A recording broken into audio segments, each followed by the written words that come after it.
ಹೊಡೆತು ಬಿಡ್ತದೋ ನಮಗೆ ಈಗ ಅಧಿಕಾರ ಬೇಕಪ್ಪ ಅನ್ನೋದು ಮನಸ್ಥಿತಿ ಅವರು ಇದ್ದಾರೆ, ಇಲ್ಲ ಅಂತಲ್ಲ ಅವರು.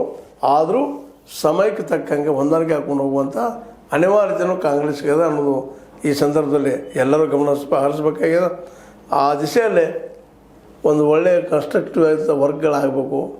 ಅದು ಎಷ್ಟು ಮಟ್ಟಿಗೆ ಆಗ್ತಾವೆ ಅನ್ನೋದು ನೋಡೋಣ ಆ ದಿಶೆಯಲ್ಲಿ ಅನ್ನೋಂಥ ಮಾತಾಡ್ತಾ, ಜೊತೆಗೆ ಸಿದ್ದರಾಮಯ್ಯ ಆಗಿರ್ಬೋದು, ನಮ್ಮ ಡಿ ಕೆ ಶಿವಕುಮಾರ್ ಅವರಾಗಿರ್ಬೋದು, ಇವರಿಬ್ಬರ ಮಧ್ಯದ ಒಂದು ಏನು 2028ರ CM ಏನೋ ಕುರ್ಚಿ ಗುದ್ದಾಟ ಆಗ್ಬೋದೇನೋ ಅನ್ನೋದ ಕಾರಣಕ್ಕಾಗಿ ಕೆಲವು ಜನ ಅವ್ರ ಕಡೆ ಕೆಲವೊಂದು ಜನ ಇವ್ರ ಕಡೆ ಇರೋದ್ರಿಂದ ಇದು ನಿರ್ಧಾರ ಲೇಟ್ ಆಗ್ತಾ ಇದೆ ಅನ್ನೋದು ಅಷ್ಟೇ ಸತ್ಯದ.